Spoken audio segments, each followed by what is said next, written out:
I'm not entirely sure what research I was doing that led the algorithm to start suggesting all of these videos with intense thumbnails practically screaming at me that they have lied to me. There are a few different ways to articulate the idea behind these videos, but the one that seems most popular on YouTube and social media is essentially that we are living in the Matrix, or put more precisely, the world we know is actually a simulation. We ourselves might be real and organic, or we might be ourselves simulated. Maybe we are organic, but everyone else is simulated, or some people are organic and others are simulated. But in any event, what we think is real is actually a simulation. This simulation could be the product of an advanced civilization, a god, or just simply the way the cosmos is constructed.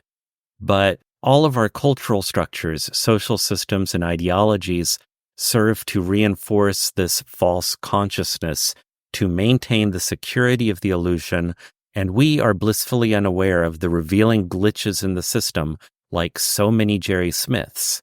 Elon Musk, on Joe Rogan's podcast no less, argued that games are improving such that eventually they will be indistinguishable from reality, and therefore, quote, it's most likely we're in a simulation. Elsewhere, Musk has said that the likelihood that we are living in a simulated reality, perhaps one made by others in a computer, is about 99%. Now, I've gone on record before as saying that I think Elon Musk is a very smart and certainly visionary individual. He's also a crazy person. But this actually isn't the stupidest thing Elon Musk has ever said, and you could take the proposition seriously. As technology and computer power advance, higher fidelity simulations for entertainment or research could become more and more realistic until they become indistinguishable from what we could call reality. If this is true, Musk argues, it's more likely that we are in a simulation than it is that we are the first civilization to create one. Now, Elon didn't come up with that 99.9 figure by pulling it from the top of his head. It's actually very close to the result, 98%, offered as a solution to the Bostrom equation, with which I have to believe Musk is at least acquainted. The Bostrom equation is the work of Swedish philosopher Nick Bostrom, credited with articulating what we call the simulation hypothesis in his paper, Are You Living in a Computer Simulation? To my knowledge, Nick Bostrom hasn't actually said he believes the simulation hypothesis. He seems more interested in the implications of the possibility itself. And since his work isn't what prompted my curiosity, but rather the proliferation of YouTube videos about it, I won't really be engaging with this specific argument, although there will be a lot of overlap, and Musk's synopsis of the argument is as good as any other. I also suspect the most recent interest in the matrix hypothesis has less to do with Bostrom's paper than the fact Elon Musk said it, kind of like the effect he has on crypto prices. Now, whether or not I personally believe in the matrix hypothesis, I'm much more interested in the phenomenon of belief in the hypothesis. But first, to offer some thoughts about the hypothesis and a few of the arguments I've seen for it. My first observation is that the hypothesis hinges on a distinction between simulated and real. We would have to define these terms, justify our definitions and usages of these terms, and ask ourselves, what significance would reality even have in a simulated world? How would we even know what real is when our concept of reality would be entirely based on the simulated experience? Why would a simulated experience be any less real? Many videos arguing that reality is merely a simulation rely on concepts derived from quantum mechanics and other positions in theoretical physics. I find this problematic because while I'm not a fan of intellectual gatekeeping, I think the language and concepts of quantum mechanics and theoretical physics are so esoteric and so dense that they are too easily misunderstood and misapplied. While these concepts have given us a lot of creative new ways to contemplate and describe the universe, resting our arguments on them can be a little dangerous if we're not fully versed in those concepts, their consequences, their applications, and the larger framework into which they fit. It's especially dangerous to your argument when you rest it on a concept divorced from that larger framework, because often the validity of a concept depends on its being coherent within a larger system.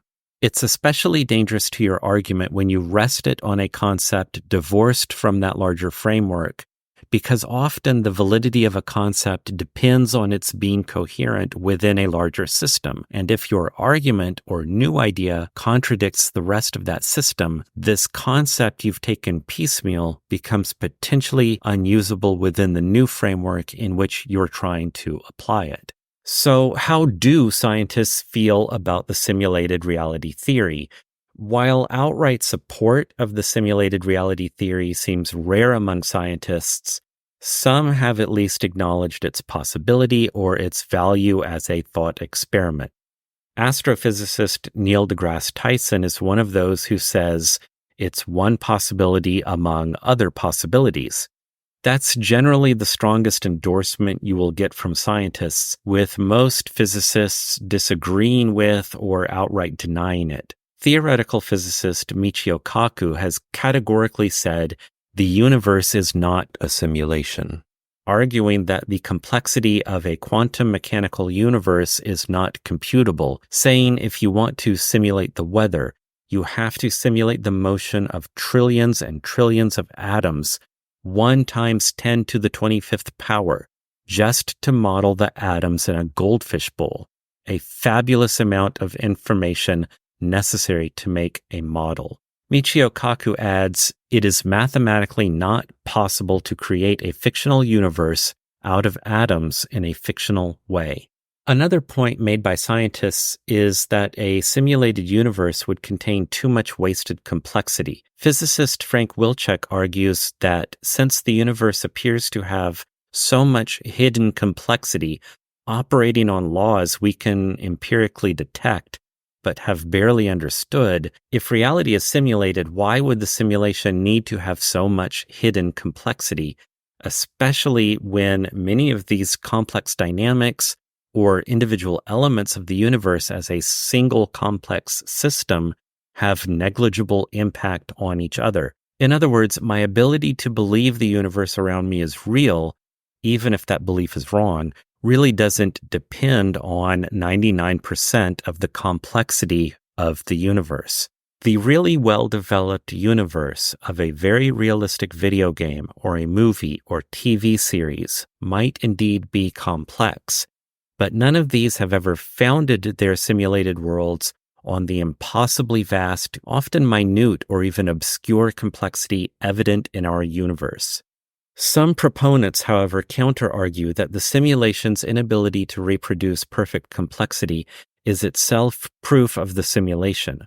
For example, those who like to use matrix terminology and talk about glitches in the matrix sometimes explain those glitches are evidence that the simulation, while impressive, isn't perfect, and those glitches might be the result of errors or limitations in the efforts of the simulation's attempts to create the illusion of complexity. For myself, however, I am more convinced by parsimony, and most things offered up as evidence of the matrix are suppositions and assumptions or subjective interpretations of phenomena for which there are simpler, more objective, and more natural explanations. As a phenomenologist, I would argue that the fact of having subjective experiences in the first place is an indication that something real is happening, and that simpler, naturalistic explanations, such as errors in perception or errors in our interpretation of perception, are much more likely. This is something I'll get into more in the upcoming video on the Mandela effect, but any phenomenon offered as evidence for sudden or impossible changes in the observable history of the universe has a simpler, more material explanation than those given by proponents of the matrix hypothesis. A final problem I have with the logic of the matrix theory is the problem of undemonstrated need. Why would an entity need to create a simulation of a reality? Why not simply create a real universe? Or if we are speaking of a cosmos inclined towards evolving rationally towards a particular end, why is a simulated reality necessary to achieve that goal? And why simulate humans, asks Harvard University physicist Lisa Randall. Quote, "Why simulate us? I mean, there's so many things to be simulating. I don't know why this higher species would want to bother with us." I have an enormous problem with anthropocentric cosmologies, and that's what this is, in that it imagines the whole universe has us and our experiences at its center. Before I dispense with the theory itself, I want to acknowledge that so far I've ignored another articulation of the theory. Sometimes a proponent of the matrix hypothesis actually means not that what we think of as the cosmos is a simulation, but that we, or maybe a particular class of worker bees or those individuals seen as maladaptive troublemakers, whoever, are in some way asleep and our consciousness is being manipulated like a dream, like the vacation goo in American Dad. This actually is a better argument and maybe more in the spirit of the Matrix movie itself. For a more believable argument, perhaps it's like Yusuf's dream drug in the film Inception, which frankly I liked much more than The Matrix. The complexity and the realism of our simulation would be naturally created by our brains, drawing from our waking experience of reality, exactly the way dreams work.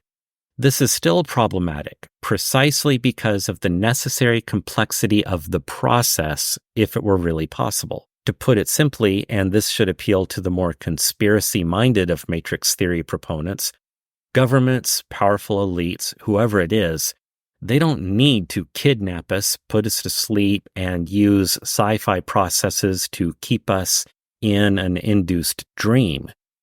Simple technologies exist for altering our perceptions of reality. They're called propaganda, political ideologies, religious ideologies, the media, and simple, good old-fashioned drugs. In one of his lectures, philosopher Rick Roderick said, "The truth of the matter is Marx was wrong. Religion is not the opium of the people. Opium is the opium of the people. It works better." Now, this leads me into what I think is actually the point of the video, and that is to critique not the hypothesis itself, but rather the motivations for believing in the hypothesis so seriously. One of my major problems with the "we're living in the matrix" articulation of the simulated reality hypothesis is that I'm generally against any position that takes its inspiration from literal interpretations of The Matrix, the film, especially when those positions are motivated by suspect ideologies. For example, there are those in the red pill community who take the red pill imagery not as a metaphor, but as indicative of having actually seen through an illusion imposed upon them by more powerful forces. The premises, not just the imagery, have also found homes with incels, QAnon, Gamergate, white supremacy, communities of individuals who have proven themselves pathologically incapable of dealing with complexity. To be clear, I find these ideologies beneath contempt. But I'm not saying that it's necessary to have toxic or extremist motivations for believing in the matrix hypothesis. In fact, extremists probably represent the minority of believers in the matrix hypothesis from what I saw.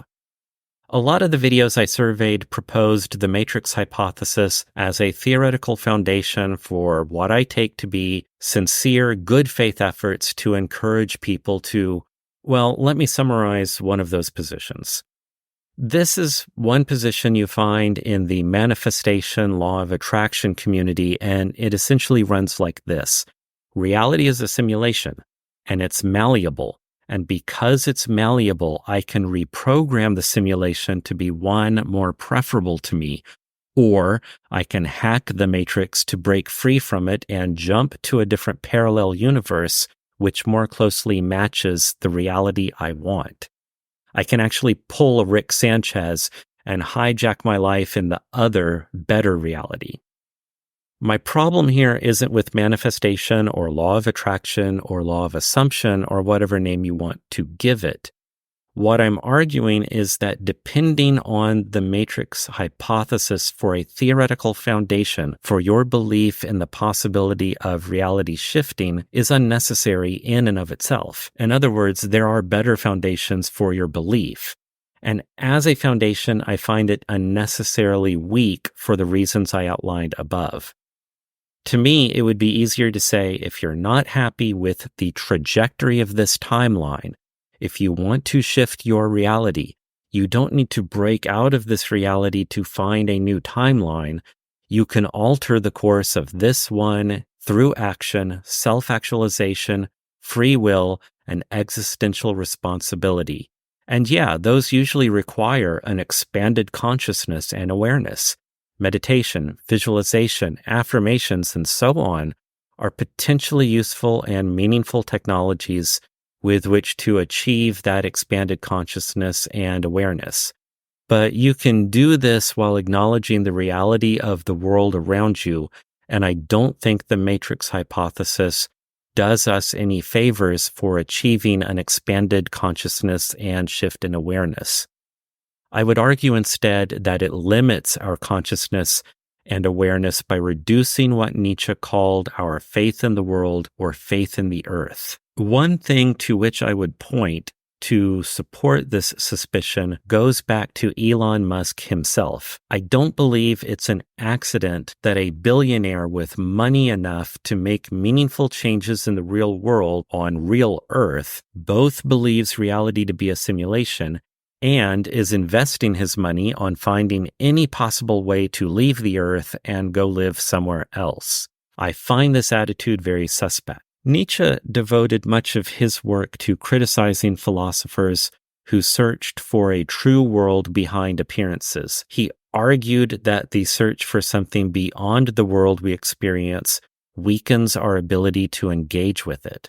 Similarly, Heidegger criticized what he called world pictures, conceptual frameworks that reduce the world to a collection of objects. He argued that this way of seeing the world neglects the deeper meaning and interrelatedness of things, and in reducing the world to a simulation, everything in the matrix, ourselves, other people, our memories, our experiences, would all simply be data points. We don't experience other entities as a collection of data points. We encounter them meaningfully within a web of relationships.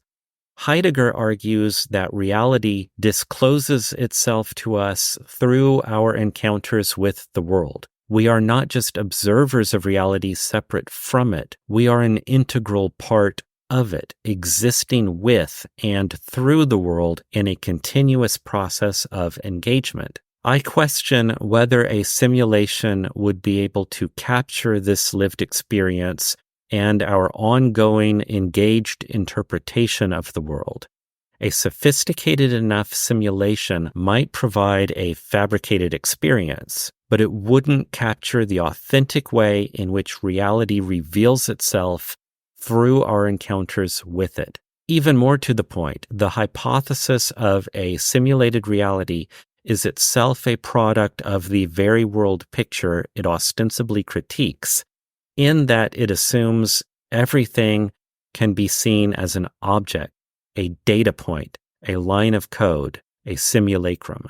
In The Twilight of the Idols, Nietzsche wrote that one is necessary, that is, the individual is necessary. One is a piece of fatefulness, one belongs to the whole, one is in the whole, but there is nothing besides the whole. That the world does not form a unity either as a sensorium or as spirit, That alone is the great liberation. With this alone is the innocence of becoming restored. Instead of looking to a separate reality that exists apart from the one we know, I think it's a far better thing to say yes to this world, yes to the reality of this world, and yes to the possibilities we have for shifting or shaping our realities within it. In The Will to Power, Nietzsche wrote, "Suppose that we said yes to a single moment, then we have not only said yes to ourselves, but to the whole of existence. For nothing stands alone, either in ourselves or in things, and if our soul did but once vibrate and resound with a chord of happiness, then all of eternity was necessary to bring forth this one occurrence. And in this single moment when we said yes, all of eternity was embraced, redeemed, justified, and affirmed." I actually had a lot more to say, but life is short, and I'd encourage you, instead of denying the reality of this world, go out and embrace the world and experience it, because that's the only way to discover its reality in all of its richness. Or don't. Either way, the world is real.